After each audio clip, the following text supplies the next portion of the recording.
First at 5, a Target 12 investigators exclusive. Our undercover investigation found then Fall River Police Chief Albert Dupere routinely called it quits early on Fridays and met up with other officers at a local pub to drink. He would often then drive off in a city-issued police car. It doesn't look good. It's not proper. You shouldn't have even one drink and drive a city vehicle. I admit that. This investigation led to changes at the police department before it aired, with Chief Dupere stepping down after we interviewed him. And we were in the final stages of this report when the coronavirus struck. We're able to bring it to you now. Here's Target 12 investigator Tim White with a look at those findings, which are leading to changes in Fall River. While Dupere apologized for drinking, then driving a city vehicle after we interviewed him in March, he insisted he was not on the clock while at the pub, claiming he was there on what's known as last lunch. It's 2:40 in the afternoon on Friday, December 6th, and Fall River Police Chief Albert Dupere is finishing a cigarette before walking into a local pub. An early end to the work week, and it turned out to be a common practice. Over 2 months, Target 12 went undercover at the Fall River bar, observing the city's top cop and others from his administration for a Friday mid-afternoon routine. There was December 6th, December 13th at 2:20 p.m., January 3rd at 2:43 p.m., January 10th at 2:44 p.m., January 17th at 2:30 p.m., and January 24th at 2:47 p.m. A member of the Target 12 team went inside the pub undercover. Along with the chief, we were able to identify 3 other sworn members of the police department.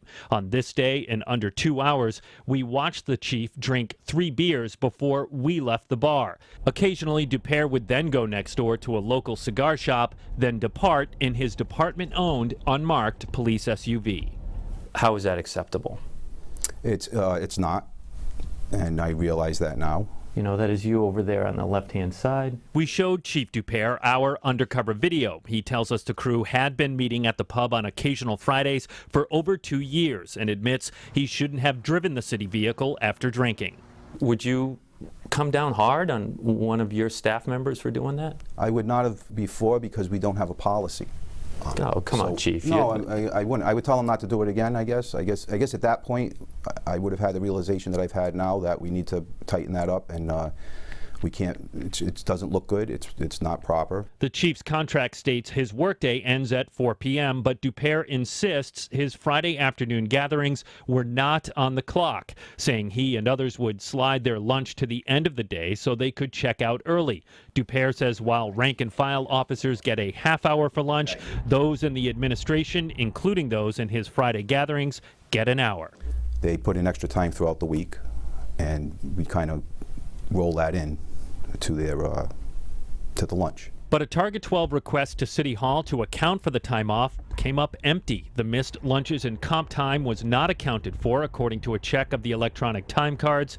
Since we started asking questions, that practice has now changed. I'm now required to document on a form what my time is that I want to take off, and to keep a record of the time. So I have a book now that I write down the meetings I go to and things of that nature. But that's the chief right there, having a beer. We also played our undercover video for Mayor Paul Coogan.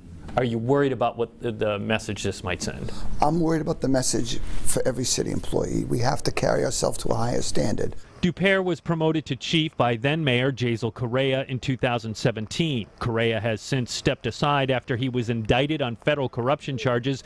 Coogan says when he took office in January, he discovered the time cards for police are kept at the department rather than City Hall. He's looking to tighten up on timekeeping practices. We're talking about all the police, the officers, everybody up.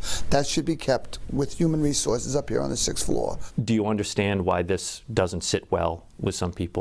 I do. Yeah. I do. And you would say to them? I say they're right. I should be held to a higher standard. We learn from our mistakes. The policy has changed on the time.